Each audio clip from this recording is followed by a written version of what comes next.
യൂറോപ്പിലെ മെഡിറ്ററേനിയൻ തീരത്ത് സ്ഥിതി ചെയ്യുന്ന ലോകത്തിലെ രണ്ടാമത്തെ ഏറ്റവും ചെറിയ രാജ്യമാണ് മൊണാക്കോ. കേവലം 2 ചതുരശ്ര കിലോമീറ്റർ മാത്രം വിസ്തീർണമുള്ള ഈ രാജ്യം വലുപ്പത്തിൽ ചെറുതാണെങ്കിലും ചരിത്രപരമായും സാമ്പത്തികമായും വലിയ സ്വാധീനമുള്ള രാജ്യമാണ്. നൂറ്റാണ്ടുകളായുള്ള രാഷ്ട്രീയ അട്ടിമറികളെയും യുദ്ധങ്ങളെയും അതിജീവിച്ച ഗ്രിമാൾഡി രാജവംശത്തിന്റെ ഭരണമാണ് മൊണാക്കോയുടെ ചരിത്രത്തിന്റെ കാതൽ.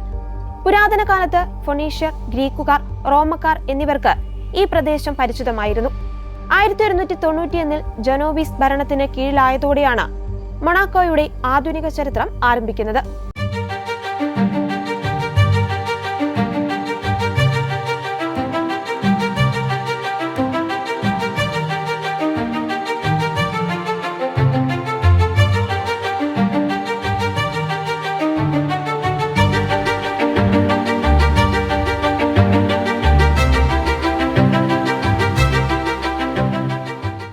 മൊണാക്കോ എന്ന കൊച്ചു രാജ്യവും ക്രൈസ്തവ വിശ്വാസവും തമ്മിലുള്ള ബന്ധം നൂറ്റാണ്ടുകൾ പഴക്കമുള്ളതാണ്. ലോകത്തിലെ തന്നെ ഔദ്യോഗികമായി കത്തോലിക്ക രാജ്യമെന്ന് പ്രഖ്യാപിക്കപ്പെട്ട ചുരുക്കം ചില രാജ്യങ്ങളിൽ ഒന്നാണ് മൊണാക്കോ. മൊണാക്കോയുടെ ക്രൈസ്തവ ചരിത്രം ആരംഭിക്കുന്നത് സഭയുടെ ആദ്യകാല രക്തസാക്ഷിയായ വിശുദ്ധ ദേവോത്തോയുടെ ഐതിഹ്യത്തിൽ നിന്നാണ്. AD 4-ാം നൂറ്റാണ്ടിൽ കോഴ്സിക്കയിൽ കൊല്ലപ്പെട്ട ദേവോത്തോയുടെ ഭൗതിക ശരീരം ഒരു ബോട്ടിൽ കയറ്റി കടലിൽ ഒഴുക്കിയെന്നും ഒരു പ്രാവിന്റെ മാർഗനിർദ്ദേശത്താൽ ആ ബോട്ട് മൊണാക്കോയുടെ തീരത്തെത്തിയെന്നുമാണ് വിശ്വാസം. ഇന്ന് മൊണാക്കോയുടെ കാവൽ മാലാഖിയെ വിശുദ്ധ ദേവോത്തയെ വണങ്ങുന്നു. ജനുവരി 27 നടക്കുന്ന തിരുനാളിൽ രാജകുടുംബം നേരിട്ട് പങ്കെടുത്ത ഒരു ബോട്ട് അഗ്നിക്കിരയാക്കുന്ന ചടങ്ങുണ്ട്.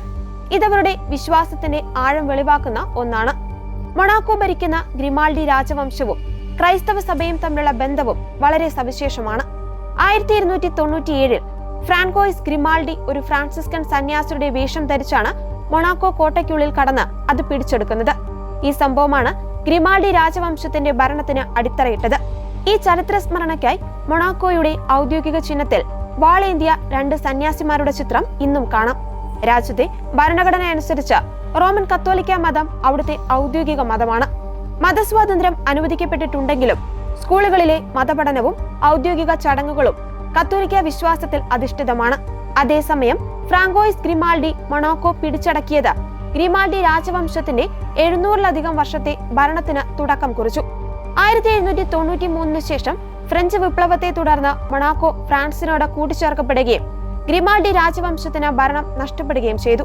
എന്നാൽ നെപ്പോളിയന്റെ പതനത്തിന് ശേഷം 1814 അവർക്ക് അധികാരം തിരികെ ലഭിക്കുകയായിരുന്നു. ഇതിനിടയിൽ മൊണാക്കോയുടെ ചരിത്രത്തിലെ ഏറ്റവും വിചിത്രവും വൈകാരികവുമായ ഒരു സംഭവം കൂടിയുണ്ട്.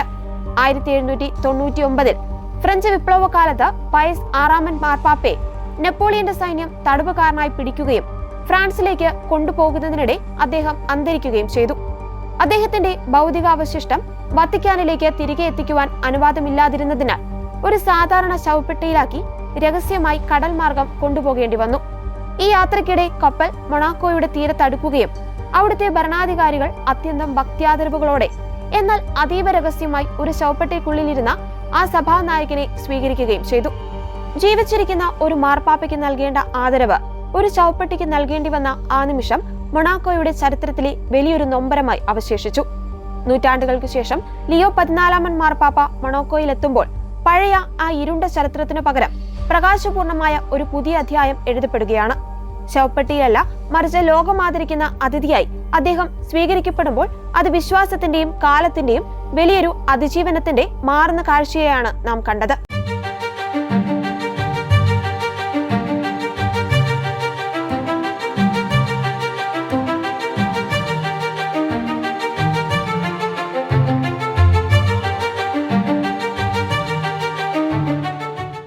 പിന്നീട് വർഷങ്ങൾക്ക് ശേഷമാണ് മൊണാക്കോ സ്വതന്ത്രമാകുന്നത്. 1861 മൊണാക്കോയുടെ ഭാഗമായിരുന്ന മെന്റൺ, റോക്ബ്രൂൺ എന്നീ നഗരങ്ങൾ ഫ്രാൻസിന് വിട്ടുകൊടുത്തു. പകരം ഫ്രാൻസ് മൊണാക്കോയുടെ പൂർണ്ണ സ്വാതന്ത്ര്യം അംഗീകരിക്കുകയായിരുന്നു. 1863 ലോകത്തിലെ ഏറ്റവും വലിയ ആഡംബര വിനോദസഞ്ചാര കേന്ദ്രമായി ഇന്നത്തെ മൊണാക്കോയെ മാറ്റിയ കാസിനോയുടെ ജനനം. രാജ്യം കടുത്ത സാമ്പത്തിക പ്രതിസന്ധിയിലായപ്പോൾ ചാൾസ് 3-ാമൻ രാജാവ് മോണ്ടെ കാർലോയിൽ ഒരു കാസിനോ സ്ഥാപിക്കുവാൻ അനുമതി നൽകി. ഇതോടെ സാമ്പത്തിക മേഖല മെച്ചപ്പെടുകയായിരുന്നു. 1911 മൊണാക്കോ ഒരു സമ്പൂർണ്ണ രാജഭരണത്തിൽ നിന്ന് ഭരണഘടനാപരമായ രാജഭരണത്തിലേക്ക് മാറി. 1956 നടന്ന ഹോളിവുഡ് നടി ഗ്രേസ് കെല്ലിയും റെയ്നിയർ മൂന്നാമൻ രാജാവും തമ്മിലുള്ള വിവാഹം മൊണാക്കോയെ ആഗോള ശ്രദ്ധാകേന്ദ്രമാക്കി മാറ്റുന്നതിനും കാരണമായി. പിന്നീട് 27 വർഷങ്ങൾക്ക് ശേഷമാണ് മൊണാക്കോ ഐക്യരാഷ്ട്രസഭയിൽ അംഗത്വമെടുക്കുന്നത്.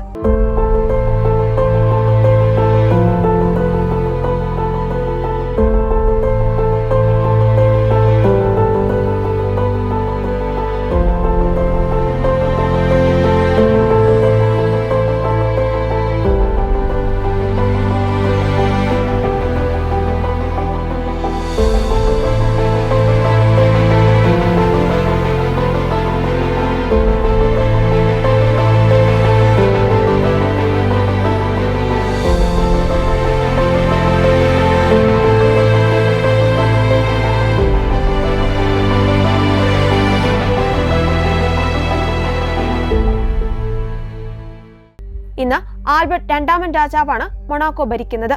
നികുതിയില്ലാത്ത രാജ്യമെന്ന ഖ്യാതിയും മോണ്ടെ കാർലോ കാസിനോയും ഫോർമുല 1 ഗ്രാൻഡ് സ്പിയും മൊണാക്കോയെ ലോകത്തിലെ ഏറ്റവും വലിയ പണക്കാരുടെ പരദേശിയാക്കി മാറ്റുന്നു. ഫ്രാൻസുമായി അടുത്ത ബന്ധം പുലർത്തുമ്പോഴും സ്വന്തം വ്യക്തിത്വവും പരമാധികാരവും കാത്തുസൂക്ഷിക്കുവാൻ ഈ ചെറിയ രാജ്യത്തിന് ഇന്നും സാധിക്കുന്നു. ചുരുക്കത്തിൽ ഒരു ചെറിയ പാറക്കെട്ടിൽ നിന്ന് ആരംഭിച്ച് ലോകത്തിലെ ഏറ്റവും വലിയ ആഡംബര ചരിത്രമായി മാറിയ ചരിത്രമാണ് മൊണാക്കോയുടേത്. ഗ്രിമാൽഡി രാജവംശത്തിന്റെ നയതന്ത്ര വൈദഗ്ധ്യമാണ് ഈ രാജ്യത്തെ ഇന്നും സ്വതന്ത്രമായി നിലനിർത്തുന്നത്.